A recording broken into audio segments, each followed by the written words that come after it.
So I want you to imagine hiring a brilliant, just incredibly silver-tongued lawyer who can argue, like any case, beautifully in front of a jury. Okay, I'm picturing it. Right. And they're charismatic, they're persuasive, completely unflappable. Right.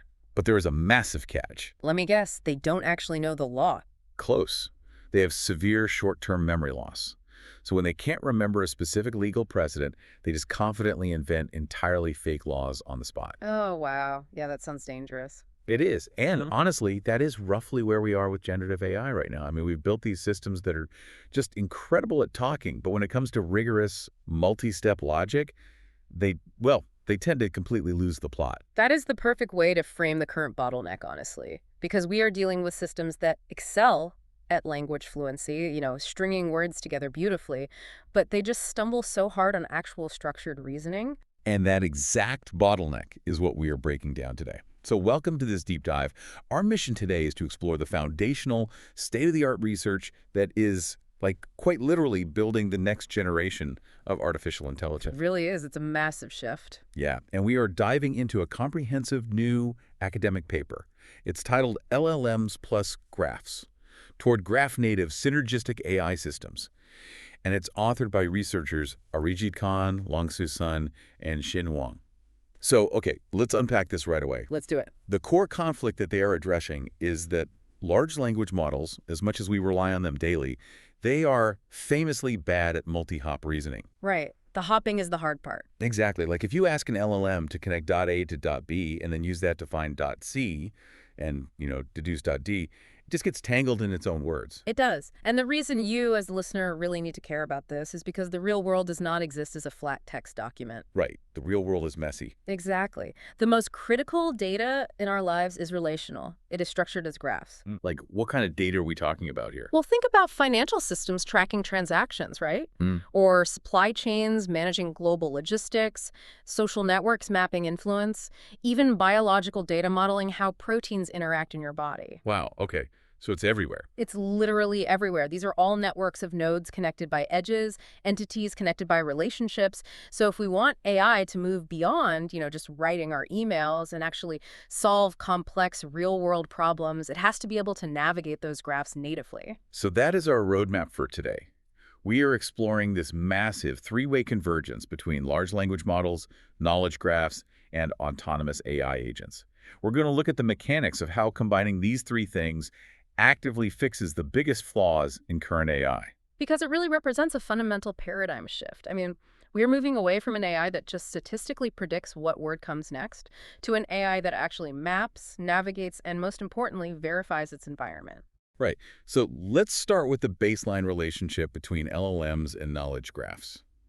The paper describes this as bidirectional, meaning they essentially cover for each other's weaknesses. Right? Exactly. It's a two-way street. So going back to my analogy, if LLMs are charismatic but, forgetful lawyers, knowledge graphs are like the meticulous clerks working down in the basement archives. I like that, yes. The clerk knows exactly what the facts are and precisely how they relate to one another. But they don't speak a word of plain English. They only speak in rigid, complicated database codes. Right, which isn't very helpful for a normal user. Exactly, and that's my pushback here. Knowledge graphs are notoriously tedious. You can't just casually ask a graph database a question, right? Yeah. Doesn't that rigid structure make them almost useless for the average person who just wants to, type a prompt and get an answer? Well, you are entirely right to push back on that because historically, graph databases have been incredibly hostile to the average user. Yeah, I've tried to use them. It's not fun. It's a nightmare. You needed to know specialized querying languages just to extract a single simple fact. Yeah. But that is exactly where the LLM steps in as a sort of universal translator. Oh, I see. Because of their immense language understanding, LLMs can take a normal human question and instantly translate it into those complex database languages. How does that actually work in practice, though? Like, mechanically? So the paper highlights this pipeline by Neo4j called NLQ to Cipher. NLQ to Cipher. Right. So NLQ stands for Natural Language Question, and Cipher is Neo4j's complex graph query language. So you just type in plain English, which of our suppliers in Europe has the highest risk of missing a delivery? Okay, a standard business question. Exactly. The LLM parses the intent of your English sentence, writes the executable cipher code, runs it against the knowledge graph, and hands you the data. Wow. Yeah. Suddenly, the clerk's locked filing cabinets are completely accessible to anyone. Okay, so the LLM acts as the interface, but the paper also mentions LLMs are starting to do actual graph math. And I thought, well, I thought LLMs were notoriously terrible at math. Oh, they are. Inherently, they are awful at math. But researchers are now explicitly training LLMs on graph computational logic. Oh, interesting. Yeah, there is a tool mentioned in the paper called GraphWiz, which allows LLMs to execute mathematical graph tasks. For instance, shortest path computation. Like finding the fastest route on a map. Basically, yeah, finding the absolute most efficient route through a massive logistics network. Or another example is cycle detection. Wait, pause there. What exactly is cycle detection in this context, and why do we even care if an LLM can do it? Sure, so cycle detection is figuring out if a sequence of relationships just loops back on itself endlessly. Okay. Imagine you're using an AI to analyze a corporate supply chain.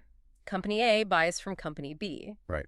Company B relies on materials from Company C, but it turns out Company C is a subsidiary of Company A. Oh, wow. So they're relying on themselves. That's a cycle. And if one element in that loop fails, the whole thing collapses. Now, historically, an LLM reading financial reports would never spot that loop because it's just scanning the text linearly, one word after another. It doesn't see the big picture. Exactly. But by aligning the LLM with graph structure, it can detect that structural vulnerability instantly. That is fascinating. Okay, so the LLM translates and navigates for the graph. That's one direction. Let's flip it. How does the graph help the LLM? Because earlier you mentioned grounding the AI. Right. Graphs ground LLMs by providing structured context. And what's fascinating here is how the paper digs into Microsoft's GraphRag. It is a massive leap forward. GraphRag. Okay. Normally, when an AI tries to answer a question using external documents, it just does a basic keyword search. It grabs a few random text snippets, throws them together, and tries to summarize them. Which is why it sometimes hallucinates. Exactly. But GraphRag takes all your documents and literally builds a graph out of them. It identifies the entities, maps their relationships, and organizes them into these interconnected communities of information. Wait, so instead of handing the AI a pile of loose pages with, like, your keyword highlighted, you're handing it a fully mapped structural outline of the entire topic. That is exactly it. And it goes even deeper with tools acting as what the researchers call refiners and validators. Oh, I like the sound of that. There is a specific mechanism here that is just brilliant. Take a tool like ACT selection. It basically acts as a real-time fact checker for the LLM. Mechanically how? Does it just read the final output and, like, flag things in red? No, it's way more integrated than that. When the LLM generates a claim, the system can actually pause, extract the core relationship from that sentence. Say the AI writes, Company X acquired Company Y. Okay. The system automatically queries the knowledge graph to verify if that edge actually exists between those two nodes. Well, Yeah, and if the graph says no, the system forces the LLM to rewrite the sentence before you, the user, ever even see the hallucination. that's crazy. So the meticulous clerk is literally proofreading the lawyer's argument in real time. Exactly, before the jury even hears it. Okay, well, this brings up a huge question for me. If they can translate for each other and fact-check each other in real time, why do LLMs still suffer from that notorious memory problem? Ah, yes, the forgetting problem. Right. Anyone who uses AI heavily knows what I mean here. You give it a complex set of instructions, and, 20 minutes into the conversation, it completely forgets the rule you gave it in step one. It's incredibly frustrating. So here's where it gets really interesting. How exactly do knowledge graphs prevent an AI from just losing the plot like that? Well, to understand the fix, we have to understand the mechanical flaw of neural networks. When an LLM takes in a massive amount of text, its context window gets super crowded. Like trying to hold too many things in your hands at once. Exactly. Its attention mechanism physically struggles to weigh the importance of a rule you gave it 20 prompts ago versus the sentence it just read a second ago. We call this forgetting or attention drift. Okay. Knowledge graphs fix this by acting as permanent, rigid anchors of background knowledge. Oh, because a graph doesn't drift. Like node A is connected to node B permanently, regardless of how long the conversation goes on. Exactly. They are facts. The paper highlights a system called Infuser KI. What it does is selectively integrate immutable facts from the knowledge graph directly into the LLM's working memory. So it's always there. Right. It provides a constant external reference point that the LLM's neural weights just can't accidentally overwrite. Okay, but how does that actually shape the reasoning process? I mean, having facts on hand is one thing, but making the AI actually use them logically is another entirely. And this is where we get into providing reasoning guidelines. Let's look at a technique from the paper called ETD. ETD. Yeah, which stands for Explore Then Determine. Instead of just asking the LLM to think its way through a complex problem from scratch, ETD extracts very fine-grained, specific relational facts from the graph, Okay. and it injects them directly into the prompt. It forces the LLM to consider these exact relationships as the mandatory stepping stones to get to its answer. I see. So it's like handing the AI the exact corner pieces of the puzzle and saying, start here. Precisely. You don't have to guess where the corners are. And if you want to go a step further into actual structural constraint, the paper discusses something called GCR, Which stands for? graph-constrained reasoning. This fundamentally changes how the AI physically generates words. GCR encodes the knowledge graph into a specific data structure called a trie, spelled TRIE. It's a type of search tree. Okay, I'm with you. This structure physically limits the LLM's decoding process. Wait, constrained decoding. So as the AI is spitting out its answer, like token by token, the graph is actively blocking certain words from being chosen. Yes, that's exactly it. The LLM calculates the probabilities for the next word like it always does, but the trie structure acts as a rigid filter. Wow. The LLM is forced to only generate paths, meaning sequences of tokens that actually exist as valid relationships in the knowledge graph. That is wild. It puts bowling bumpers on the AI? Oh, I love that analogy. Yeah, like it physically cannot roll a gutter ball into hallucination territory because the graph structure literally blocks the path. Yes, the bowling bumpers prevent the LLM from stringing together a sentence that asserts a totally false relationship. You know, if you are listening to this and you use AI for heavy research or prepping for massive strategy meetings or coding this is a total game changer. It really is. Because this graph-native approach is exactly how we transition this technology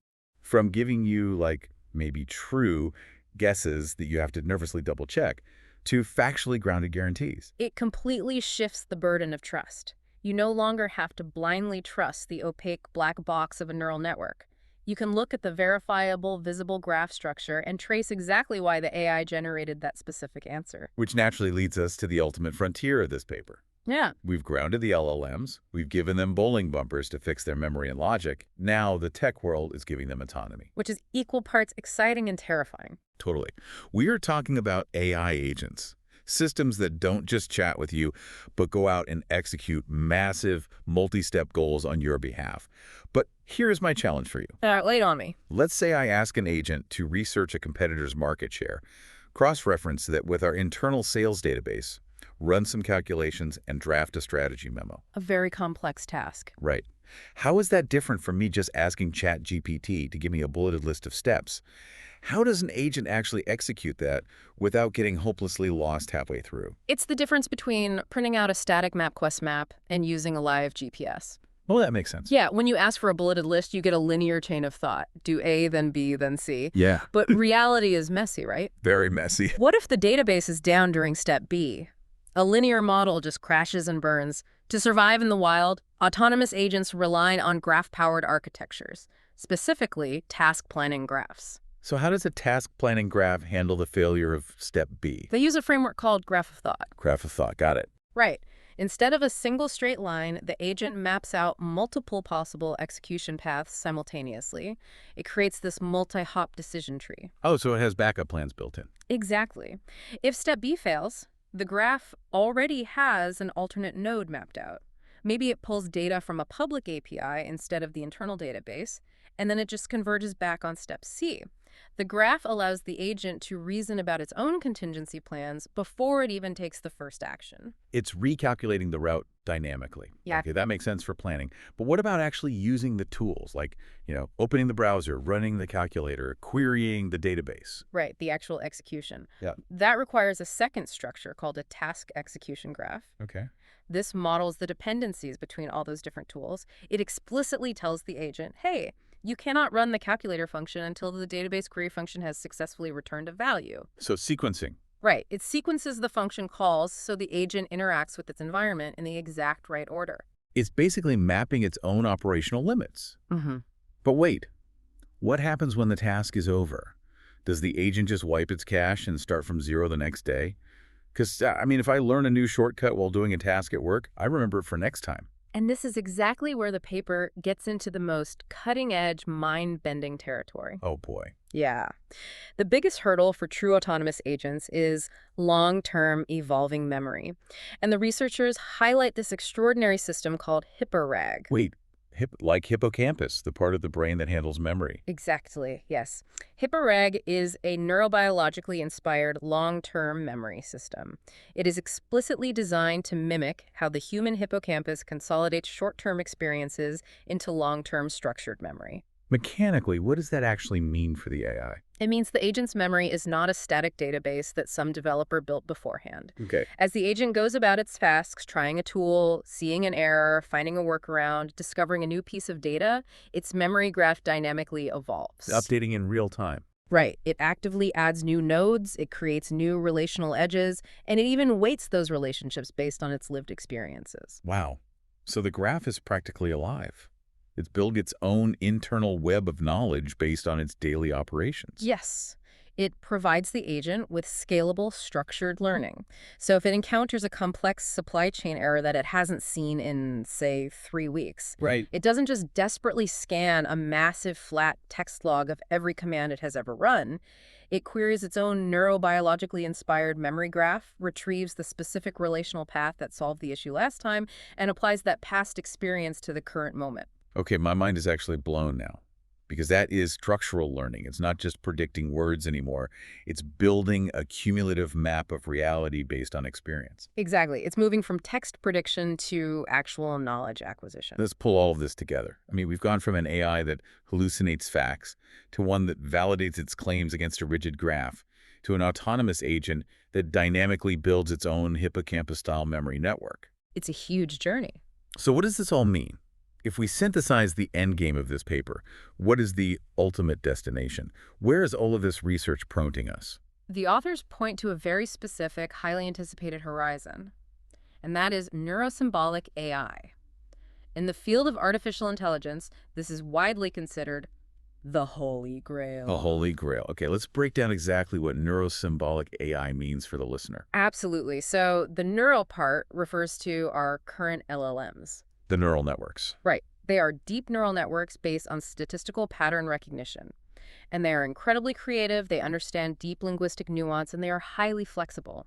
But, as we established, they completely lack strict mathematical logic. Right, the charismatic lawyer. Exactly. Now, the symbolic part refers to knowledge graphs. They are built on rigid, rule-based logic and explicit, concrete facts. The strict librarian. Right. They are perfectly accurate and deterministic, but they are completely inflexible and lack any sort of intuitive understanding. So neurosymbolic AI is just the fusion of the two. Yes. It is a unified architecture that has the creative, linguistic intuition of a neural network, but it's tightly bound and driven by the robust, rule-based reasoning of symbolic logic. Wow. It is the ultimate synthesis of right brain creativity and left brain calculation. But the paper is very clear that we aren't at the finish line yet, right? I mean, integrating these massive systems has to introduce some pretty terrifying new challenges. Oh, absolutely. It does. The researchers outline several critical hurdles in their future directions section. And the first major hurdle is explainability. Explainability. Okay, meaning what exactly? Well, as these LLM, knowledge graph, and agent systems merge into massively complex architectures, we need principled methods to trace their decision pathways. Right, because if an agent is making critical business decisions like, say, reallocating a corporate budget or approving a bank loan, you can't just accept a computer says so answer. Exactly. The system must be able to expose its graph-grounded evidence. If it used a graph of thought to make a multi-million-dollar decision, it needs to be able to literally print out the exact map it used. Showing all its work. Yes, showing you every node and edge that led to that specific conclusion. We need transparent reasoning before we can trust these systems with real stakes. Which makes perfect sense. But the second hurdle they brought up honestly sounds like the plot of a sci-fi thriller. Oh, you mean security? Yes. Specifically, adversarial poisoning. Yeah, this is a massive vulnerability. Think about what we just discussed with Hipparag, right? You have autonomous agents building vast long-term memory graphs based on their interactions with your data, your emails, your financial tools. Yeah. Defending those dynamic graphs is a nightmare. Because if a hacker gets in, they aren't just, like, stealing data. They are altering the AI's reality. Precisely. Imagine a bad actor targets a financial firm's autonomous trading agent. They don't try to crash the system. Too obvious. Right. Instead, they subtly inject a single malicious node into the agent's memory graph. They alter the relationship between a specific high-risk shell company and the concept of reliable investment. Oh, wow. So the agent just fundamentally believes this shell company is safe because its core memory graph tells it so. Yes. Because the agent relies on that graph for its multi-step logic, that one poisoned relationship could cause the agent to slowly, methodically bankrupt a portfolio over 6 months. That is terrifying. And it would never trigger a traditional malware alarm because the agent thinks it is acting perfectly logically.